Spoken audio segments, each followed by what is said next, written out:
Welcome to the Refine and Shine, the podcast dedicated to mastering the art of continuous improvement and optimizing every aspect of your life.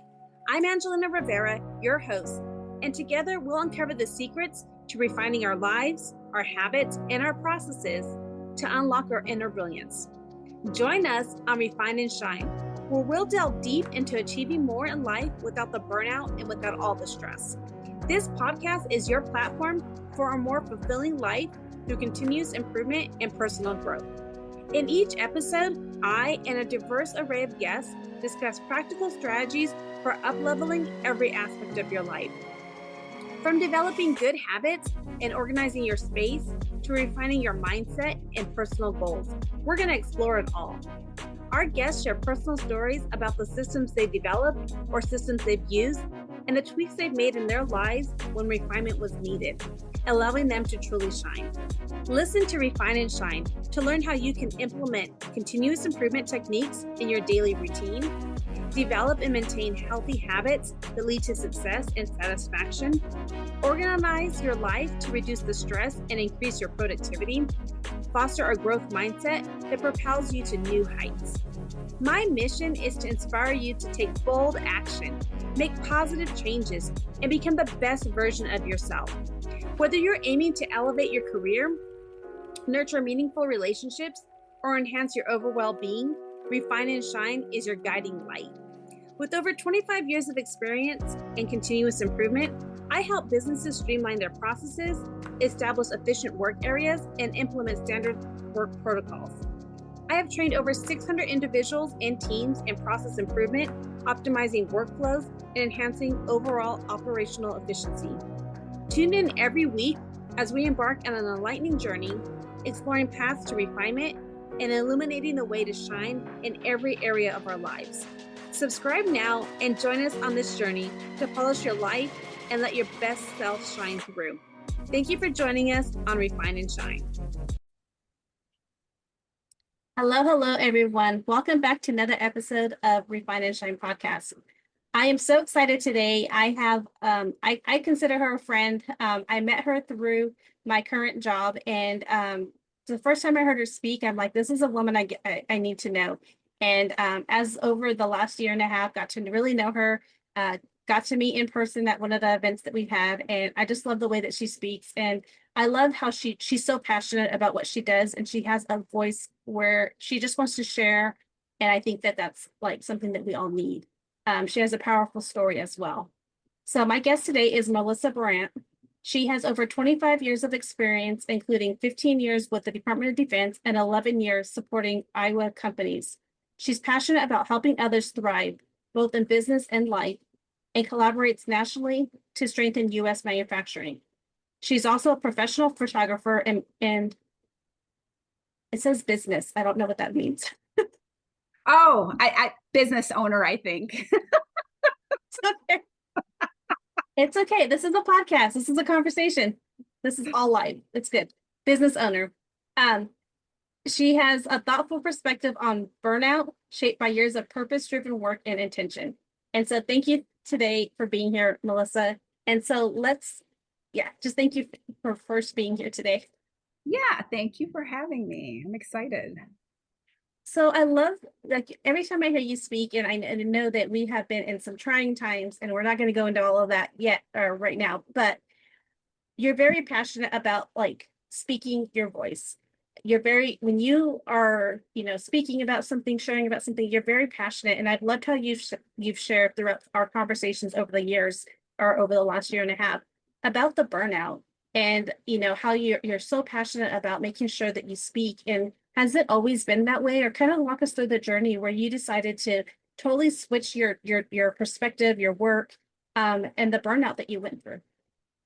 Yeah. So, I don't know if you follow Enneagram, but I'm an Enneagram 3. I'm an achiever.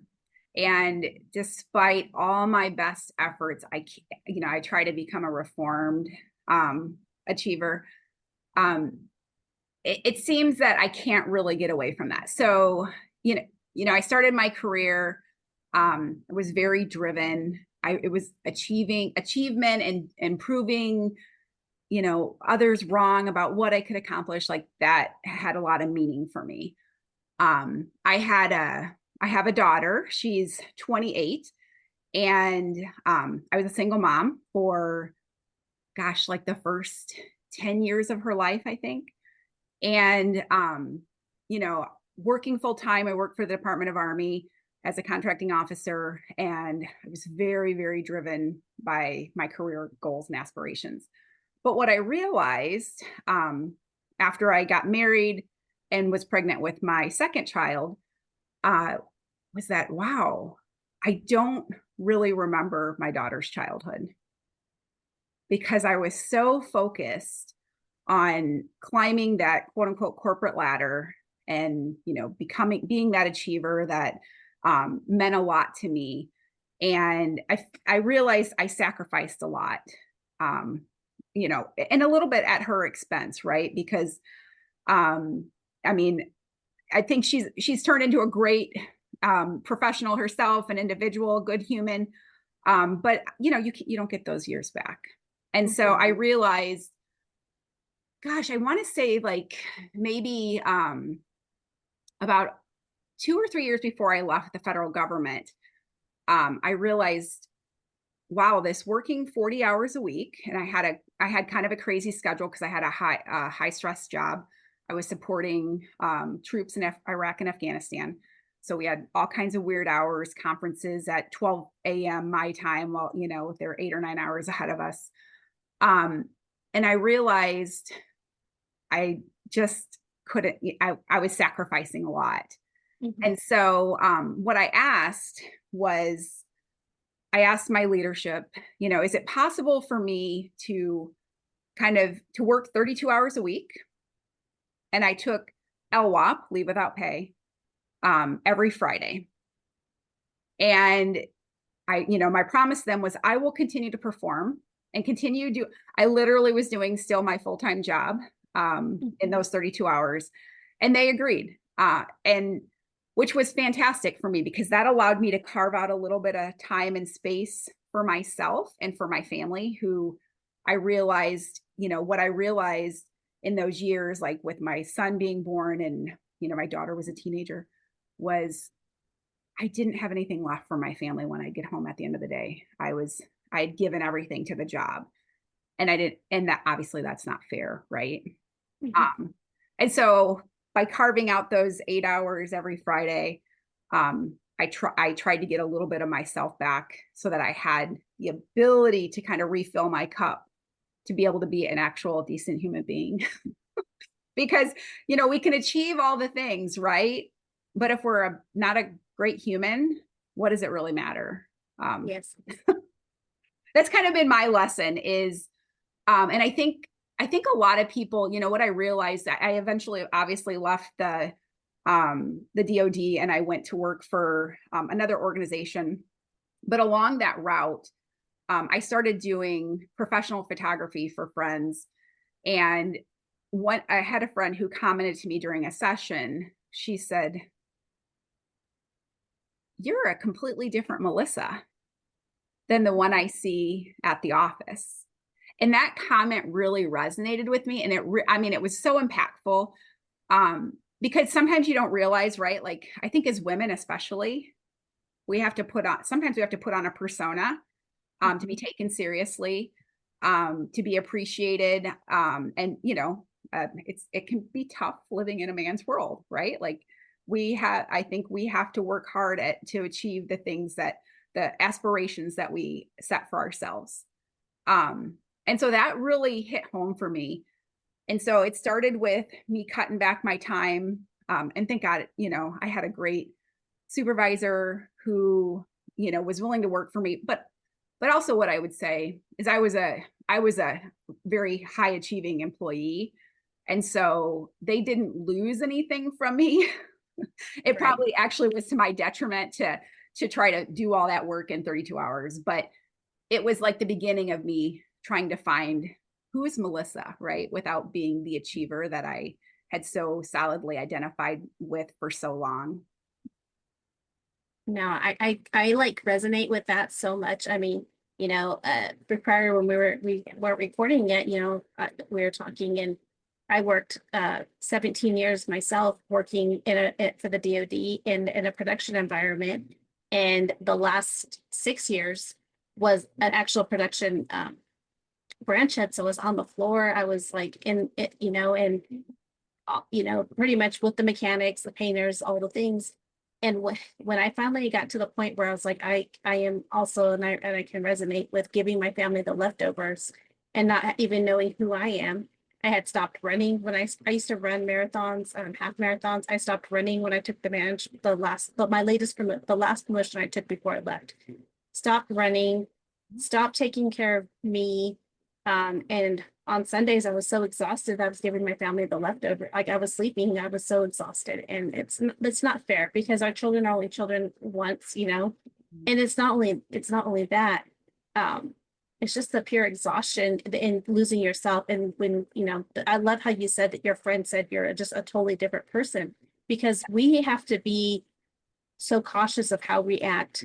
And I can resonate, like being in the manufacturing. I didn't know I had welders, machinists, and all these people underneath me who I was supervising or managing. And they would be like, even one of my supervisors, the machine shop supervisor, would always say, well, you don't know how it's like, you're not a machinist. And I'm like, I know, but I know how to organize. I know how to do like listen to my thoughts, like just hear me out. And my job is to oversee, and I may not know how to do it, but I can think logically and help you. And when I finally did make the decision to leave, it was like my job got divided up into about 3 to 4 people. And I was like, wow, I was really working hard for very little. Right. I know. And it's those I mean, I think sometimes we don't appreciate, it's that whole imposter syndrome, right? Especially if you resonate with like being an achiever and like that means, like for me, that was, I mean, from early childhood, like I saw the people who got recognition because they were high performers, either academically or, and I was like, oh, that's how you succeed. I need to be like that. Right. And so, yes, 100%. But there's always that imposter syndrome where, you like, for me, I know what I don't know. I think there's a saying, the more you learn, the less you know, or, the more you learn, the more you realize how little you actually do know. And I'm definitely in that stage of my life where I'm like, I thought I knew a lot, and I think I do, but man, there's so much out there that I still don't know. And I'm curious, I want to learn it. But I try to do it a little bit slower pace these days because I do try to be mindful of, that's one of the things when I moved over to my, the job I have now with Iowa State University, I've been very, very, very mindful of boundaries, because once you give it away, it's really hard to put it back in the box.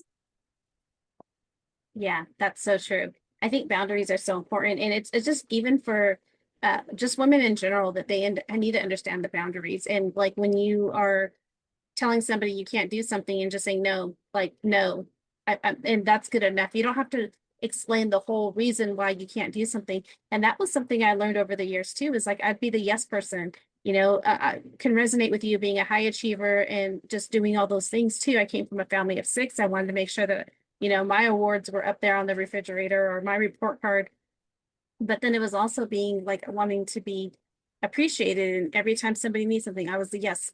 I would go drop everything, go down the hill if somebody was in urgent care and take them food or just everything. And then it was like, but what am I doing to myself? I'm saying no to me. Every time I say yes to something, and I have goals, I have things that I want to achieve, that I'm saying no to myself. And I love how you say about boundaries, because I just could think of so many things of like, if once you start to open up that door, then people are going to expect it, and they have these expectations of you. Yeah. It's really hard.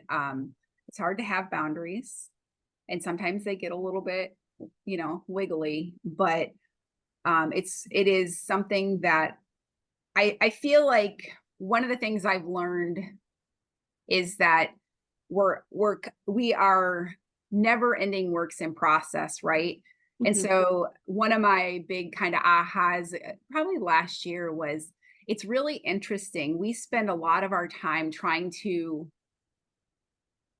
correct behaviors that maybe, cycles that we get into, right?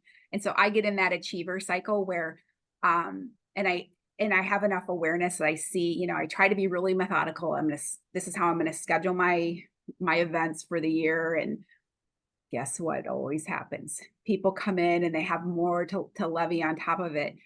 And I think as much as you try to fight that natural rhythm of who you are as a person, we always kind of gravitate back to that.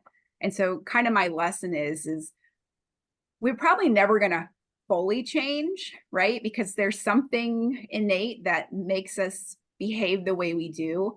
But hopefully we can do, the new behaviors or the behaviors that we experience later on, we have more awareness about ways to manage some of that, some of the behavior or the side effects, right? So like I go in these cycles of really, really busy and then burnout.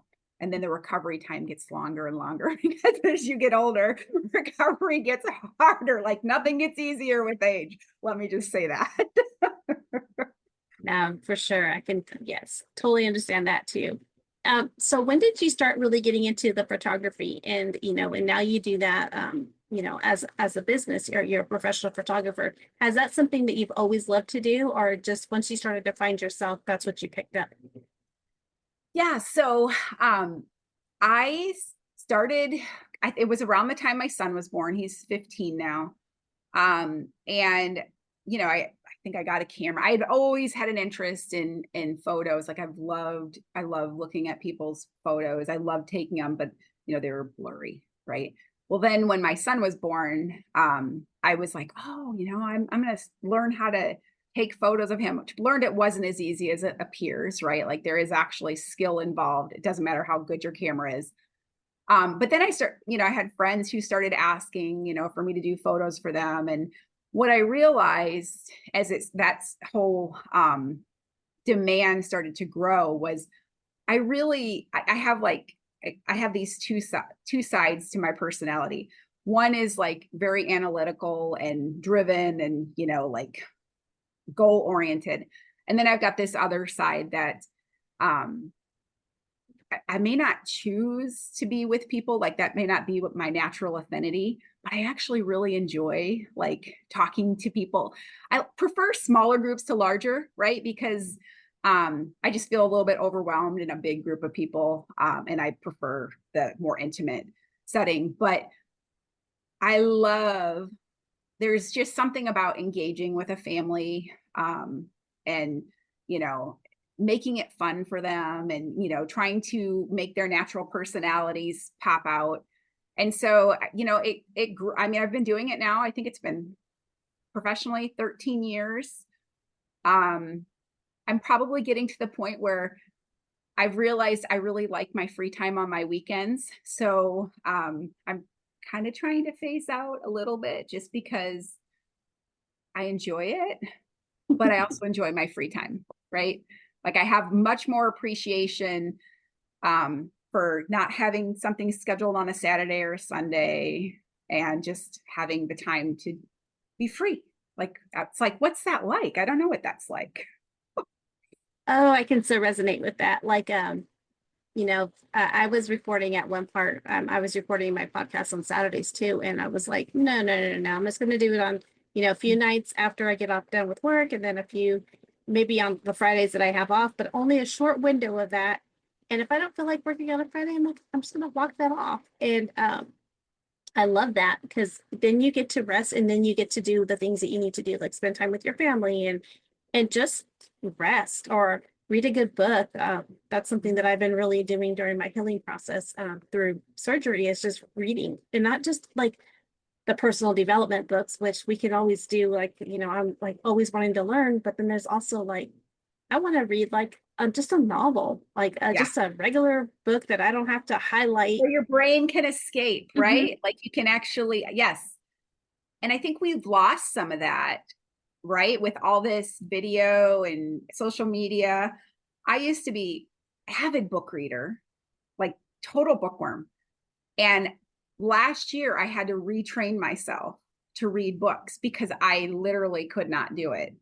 But I think it's just like anything else. It's a muscle you have to um you have to work Exercise. and you have to train. And yes. And I still sometimes am not the best at like sitting down and reading, but I try to do that instead of picking up my phone. And yes, listen, I actually went through a period where, and it was probably about the period where I left the federal government and transitioned over. I was in really big burnout. I was, and I'm kind of in there now too, where I'm like, don't tell me how to be better. Don't tell me how much protein to eat or how many steps to walk or, and I'm at like, I am huge into, taking care of yourself and health and whatever, but I'm so tired of people telling you what to do and telling you how to be better. How about I just learn how to be? That's where I'm at right now. I just want to be. So what is how to be for you? What's that like? It's just having peace of mind, being able to enjoy like time with my family. My son is learning how to drive, which is terrifying. Spending quality time with him because, I look at him and my daughter she's 28 and she's moved away. She lives in Texas. So we don't get to see her often. We get to see her, and you realize also that, oh, again, that fleeting time with your children and you hope and pray they want to come home, right? Because, or, like for the holidays and, or that they want you to come and visit. Because to me, I think that's like the ultimate reward when they want to be around you in adulthood. But yeah, it's just being able like to exist and do the thing. I mean, I work out every day. Like that's like my first thing I do in the morning. It's my therapy, my mental therapy, my physical therapy. I believe wholeheartedly in it. But I am so tired of people telling me, like, I feel like the internet and social media is full of people who nobody has an original thought and they like to repeat what somebody else says over and over and over. And I'm like, I want a thought leader. If you're a thought leader and you can come up with your own original content, then you hook me, right? Like, but I feel like we're, with these new AI, I call them AI bots, all the AI they use now in social media. It's like, if you click on one thing, everything is that. So I try to feel if I'm on social media, I'm watching animal videos. Like, they make me happy. So I'll just watch all the cow and dog videos. Mm-hmm. Yeah. So pure. It was funny. We were talking about we love box. We have animals. I have 4 dogs, but one of we love boxers, and we have 2 boxers. One is a purebred, but my husband was saying the other day we were at the vet hospital for one of the dogs, and he said something like, "I don't actually mind having a pit bull." So what do I see all over my social media now? All these pit bulls and stuff like that. Yep. Yeah. Yep. I know. Well, they're listening, and so it's all of that. And so I think that's part of the problem is like it's too much, right? It's like, I want to stay informed and I like what I like, but it's like if you go one wrong turn and you hit something, and I'm interested in like health influencers and from information, but it's like the same thing.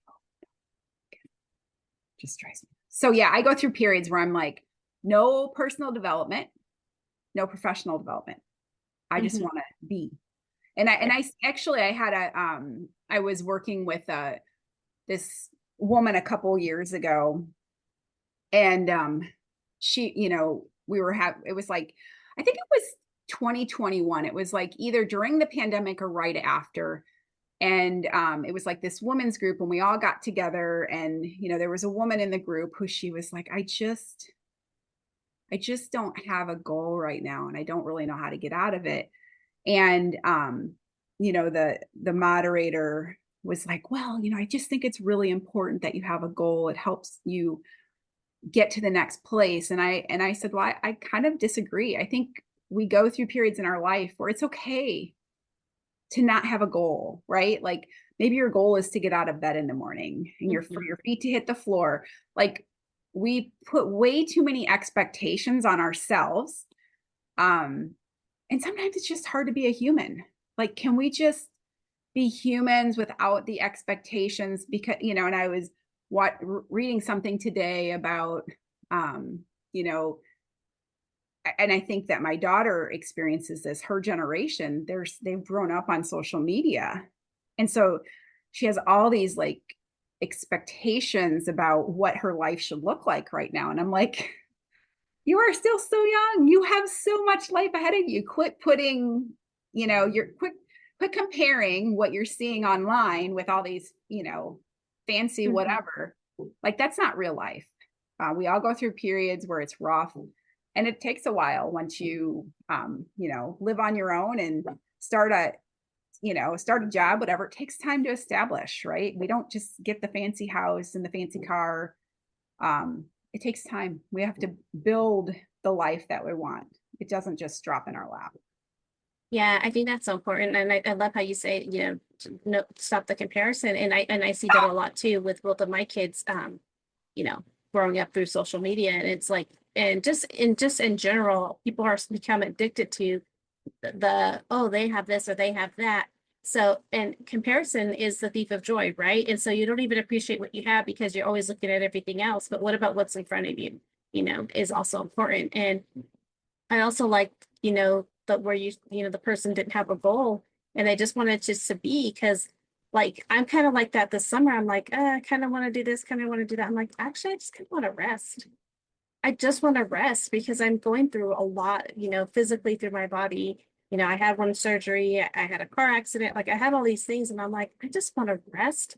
I want to be able to, when I turn off my computer, close the computer for the day, I might want to just watch some, I'm on this container show kick. So I just want to watch all the shows on, these container homes and see how they're built and design my own container home, or maybe look at RV videos, like what's some, that's, I also like to play Zillow. I just like to look at houses, and I'll just pick a random state and I'm like, let me see what houses are in Utah or Iowa or whatever. Yeah. Well, and I think it's, I think it's 100% okay. And I don't think we're told this often enough. It's okay to not set like, I'm going to go do this summer. I have a I made a comment to a friend once. She was like, what's on your bucket list? And I'm like, why do we have to have a bucket list? Like, isn't it enough? But, now I'm kind of like, okay, now I feel this urgency because I feel like as I get older, I feel like time is like, I don't have enough time to do all the things. But I do really feel like we have, as humans, we need to honor that, first of all, we go through regular cycles, right? And you've gone through a lot. Like, it's okay for you just to find enjoyment in things that bring you, like freedom from having to be a critical thinker about what's the next step here, Oh, houses in Iowa. There are some nice houses in Iowa, by the way. You wouldn't believe it. Kind of blows your mind sometimes. I'm like, wow, we live in this area. I probably shouldn't say that, but we're like, where does all this money come from? We just live in Iowa. Yeah. It's not like we live in, California where, there's like millionaire, but there are some really crazy houses that go up and we're just like, wow, what is that like? Because I'm just happy. I am happy to be a civil servant. I am happy, I get joy in service to others. Like that's just something that I really love to give back. And, I don't really have a desire. I mean, I like nice things, but I can't remember. I was, like, oh, my husband and I, we went to Fort Lauderdale last year and we took this little, boat tour along the canal. Whoa. Whoa. Have you ever been to Fort Lauderdale along the water? Like the homes are, I think he looked one up. It was like, they're like $12 million and they don't even live in them. Yeah. And I was like, what is that like? What is that like to have so much money that you don't, like just buy this ship? You have a ship sitting out front of your house, in front of your, this huge home. And yeah, I'm just simple. Like I'm okay with a simple home. And as long as our needs are met and we can do what we want to do, like maybe that's wrong in some people's, but I'm like, I think it just causes more problems, right? You got to find someone to take care of that house in Fort Lauderdale. And I just, it's kind of crazy. Well, that's what we were talking about. Like when we look at like, what do we want when we retire? Where do we want to live and all these things? And I'm like, my husband's like, I want 5 acres. I'm like, I don't want 5 acres because I'm the one that's going to be doing all that yard work. That's my husband too, I would love, we're past that point now in our life. We will not go get the 5 acres, but I would have loved, because we're in a neighborhood where we're in a subdivision. There are houses right everywhere. But John's like, I don't want to take care of it. And he's, he's right. Like it sounds really great because I have this dream, like I just want land and I want to be able to save all the animals and, surround myself with all the animals, because animals are so, like they're just pure. Like they don't have what is the word I want to use? They don't have agendas, right? Like they're just good, pure like animals. But I'm like, that's probably never going to happen, is it? Well, that's why my husband wants the 5 acres. So he wants to open up a rescue. And I'm like, we've rescued almost all of our animals. We have 4 dogs. At one time we had 5, but we have 4 dogs. A desert cicada. Right now, we don't know its gender yet. They don't reveal it till about 4 or 5 or 6. But it's a pretty big size right now. It's, about the size, of a basketball, I guess you could say the diameter of it. A desert cicada. It's a tortoise. What is that? It's the tortoise that goes up to 100 and it can live for 100 years. Tortoise? Yeah. Oh my gosh! Does it live outside or inside? Right now it lives inside because it's about the size of a basketball, like the diameter of a basketball right now. But it gets big, and I'm like, when I look at the videos of ones that are 40 years old, and I'm like, yeah, you gotta have we don't need 5 acres for it though. Yeah. Well, I've heard, I had a friend, a guy that I met through photography. He had a tortoise in his backyard. He lives in Arkansas, and apparently they have really big piles of waste. And I was like, oh, well, that sounds fun. Yeah. We're not at that point right now, but and then we have a cat too. So I'm like, we're not going to get all the animals. Like, we can't keep all of them or rescue all of them. I mean. But the tortoise, the desert cicada, we have to have that in our will. Like we have to make sure that it's in our will because it lives so long. And so that's kind of interesting. Wondering what's the plan for that? Because they will outlive you. Probably outlive it won't outlive my kids, but actually it might, you never know. So my kids are in their 20s. It can live up to, I think, 100. So yeah, my grandkids will have it. Maybe there's that your kids and grandkids. Oh my gosh, I gotta fix something. Hold on a second.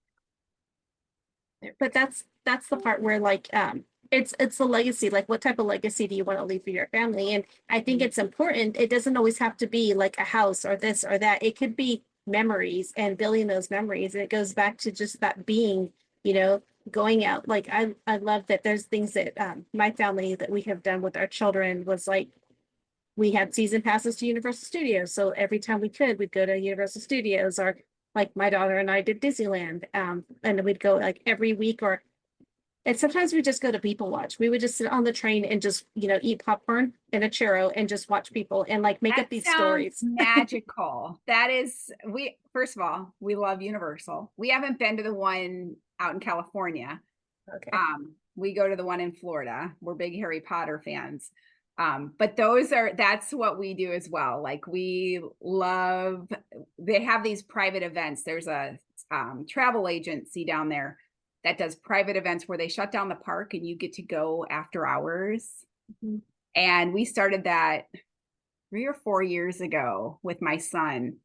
And I think we've been 4 times and we're hoping to go. I don't know if we'll get to go this year, but anyway, yeah, it's those types of things. Like it's like pure joy. And it's like something that, I mean, I'm going to remember that forever, right? Mm-hmm. Like magic. Yeah. Remembering things like that more than the things that you could buy for them that, will mess up eventually or whatever, and I think that that's important, and just spending that time with them, because that time that's something, where you can just do it just be. And there's a lot of times too, there's like whatever brings you joy, I think is important. And I always tell people, like, there could be something can bring you joy and it can cost nothing. I love, like, my husband built this little sanctuary in my backyard that the animals don't usually go to. It's like little benches, and I can just sit there and just sit. And it's too hot right now, but to read a book in the evening or the morning, just sit there, and there's little rocks, and I had flowers, but the dogs get to them. So I have succulents in the front yard where the animals aren't at, but just even watering my succulents, and it has like a little waterfall right there. And just like that type of stuff brings me joy and peace. And I can just sit out there and read a book in the front yard with the water running. And it doesn't cost anything, I mean, of course it costs to keep the plants up, but it doesn't really cost a lot. And it doesn't have to be expensive things. So I think that's also important. Something that can just make you be. Yeah, I agree. We have a very similar, I don't have a water feature yet, mostly because it's maintenance, right? But I have all my flowers out on my deck, and I like to sit out there like on the weekends. That's like my new little, fun thing to do that I didn't ever get to do, when I was super busy with photography on the weekends, where I'm running out the door to do, a session with a family. Now I have the luxury of like waking up in the morning and sitting out on my deck. And, sometimes my husband will join me out there and maybe I'll be reading a book, but it's just like, it's just so nice and peaceful. And I'm like, I think we're getting old because we like enjoy this, like, these just sitting out and having our coffee out on the deck, in nature. And yeah, it is. And it's those simple things, right? Like they ground you, they bring you back, and you kind of remember like what, the world's kind of crazy right now and we're going in so many different directions. Like it's nice to just have those moments where it's peaceful. Yeah, very peaceful. Just to let you know though too, our water feature was something that was like bought at Rite Aid or one of those places, and it's just a plug-in and you just pour the water into it. It's a really bamboo thing. It's not that much maintenance on that one. I will have to look into that. Yeah, I'll take a picture for you and I'll send it to you because I live in the Southern California in the desert, and like we're not even allowed to have grass because of the water things and everything. Water shortage. Yeah, but all the businesses can have grass, I mean, so it doesn't make sense. But that's a whole other topic. But it's just like, what is like, and I think that's important too. It's like there's ways that like people need to you can just sit there and maybe journal about it, and what is the things that can bring you joy that don't have to be expensive. Or like I have a friend who just sold her home, and they're RVing because they're living in an RV because our son does motocross, and she was getting so frustrated because it didn't feel like home. So she just built her a little garden. She's like, it felt, and that's the thing. It can be the simple things that can bring you joy. So yeah.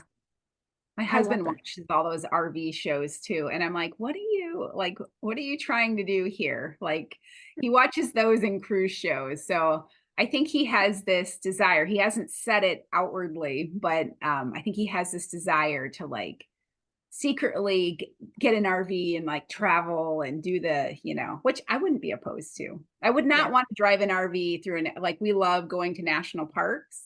Mm-hmm. And there's no way I'd want to drive one of those things through some of those parks because they're, no, thank you. Like those mountains. Mm-hmm. The windy roads are crazy. Mm-hmm. Yeah.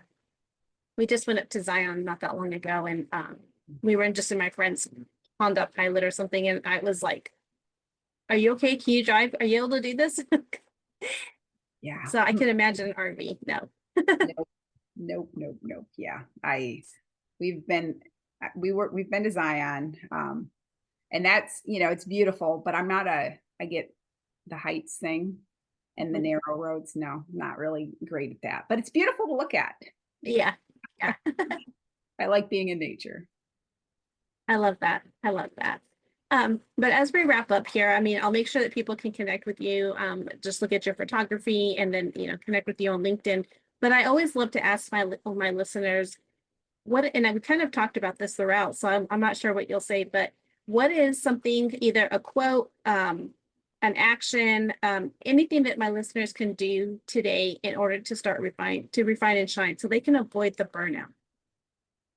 I think honestly, don't be afraid to set boundaries, right?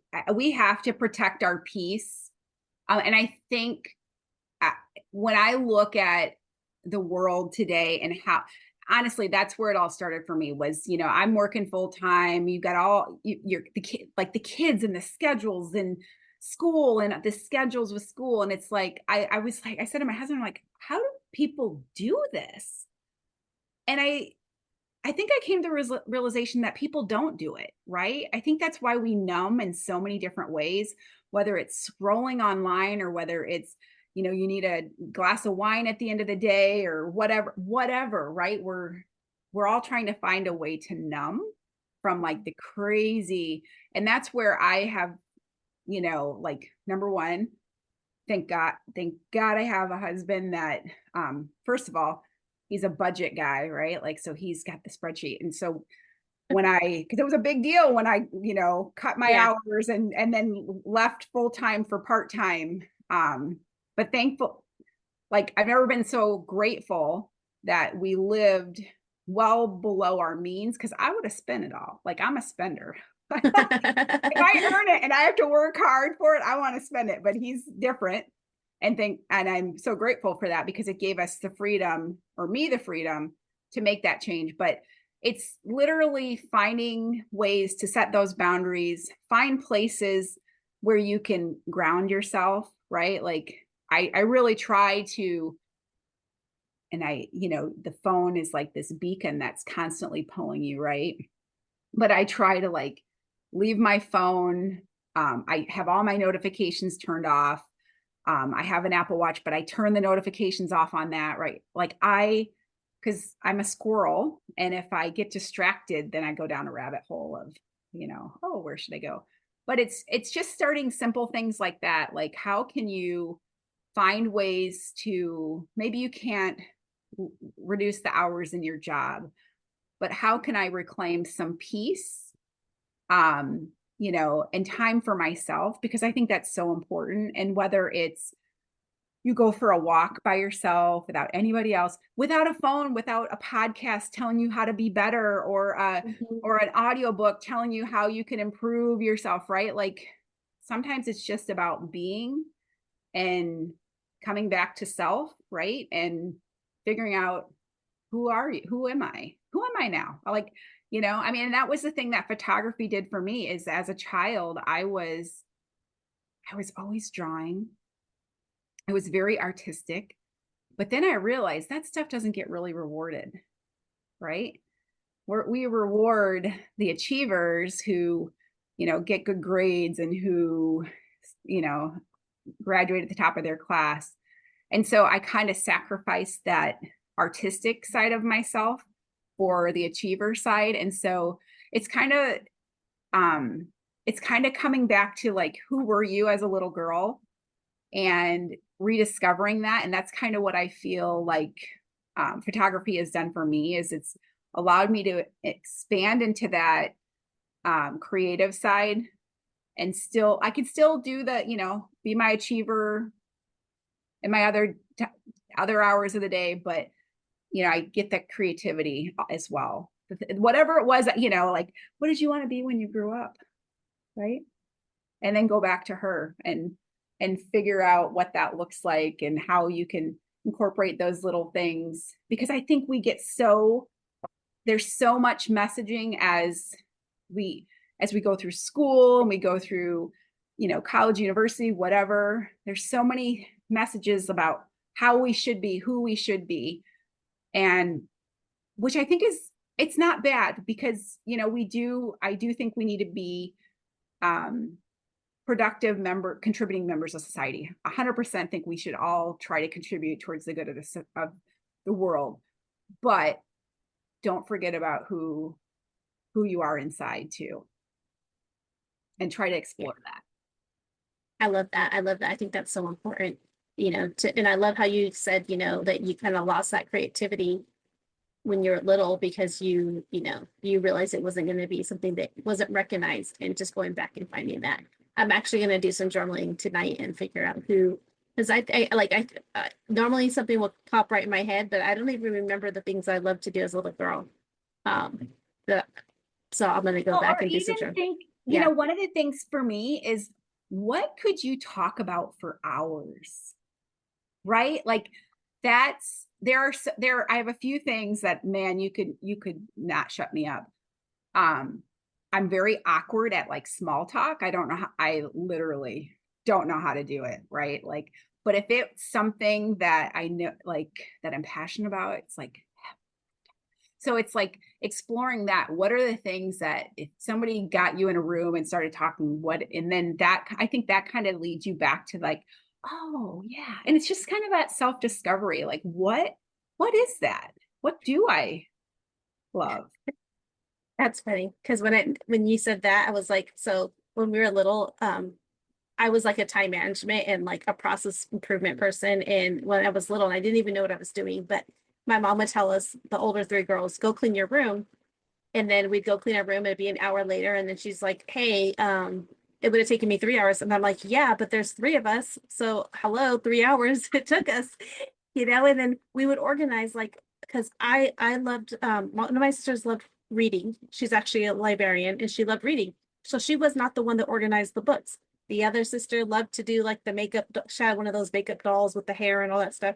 Like, I'm the one that was cleaning that because I wasn't the person that was into that. And then I loved, or she loved the Barbies, whoever loved the Barbies. It was just like we all kind of like divided it up. So that way we weren't like squirrels, like playing with the, started reading a book because we love to read the Babysitter Club book or the Nancy Drew books, and starting to organize. Like, we just divided it up so we could get it done. Yes. And I just had a conversation with my mom the other day. She's like, remember how I used to get so mad? She's like, I do that now. Like, in part of, I was doing that before I left the DOD. I was Lean Six Sigma black belt, which I'm still trained in that, but I was organizing my production lines and stuff. And she's like, isn't it funny that you started doing that as a living when I used to get so mad at you when you were little? I was like, yes. She was mad at you for being organized? Well, yeah, because she thought I was talking back, and I was trying to explain to her, but that's something I could talk about for hours, is like process improvement, time management, and things like that. And on my podcast, I love sharing stories on the podcast. And this is like your photography, that creativeness. This is how I love to share people sharing their stories, and, just a chance to talk to people. And, people can relate because so many different people, I have so many different guests, and they can relate to some way to each one of them. And I think that that's important too. So yeah, I mean, we all have a story, right? I think that is the message that's like the big message I've realized, is like, we all have a story. We're all struggling with something. We may not, some of us may be less honest about it or less vocal, but every single one of us is struggling because we're human, and part of the human experience is struggle. And so I think people telling their stories is like, I love to hear, like that's awesome. I love to hear about your what is it? What did you call that? Your tortoise that my desert cicada. Oh my God. Like, never would have guessed you had a tortoise in your backyard. But I love that. Yeah. See, I think I would get along great with your husband. Yeah, I think so too. That's awesome. Yeah. Well, thank you so much for being an amazing guest as we wrap up. So thank you so much. Thank you for inviting me. This was fun. Yes, it was. Thank you for joining us on this episode of Refine and Shine. We hope you find valuable insights and inspiration to fuel your journey of continuous improvement. Remember, the key to success lies in refining your processes and letting your inner brilliance shine. If you've enjoyed this episode, be sure to subscribe to the podcast and leave a review. Your feedback is greatly appreciated and helps us reach more listeners like you who are eager to refine and shine in all areas of life. Stay connected with us on social media for updates and additional resources and behind-the-scenes content. We love hearing from our listeners, so feel free to reach out with any suggestions, questions, or success stories you'd like to share. As we wrap up, remember that the power to transform your life lies within you. Keep striving for growth, embracing change, and seeking opportunities to refine your skills. Together, let's continue to shine bright and make a positive impact in the world. Until next time, keep refining and keep shining.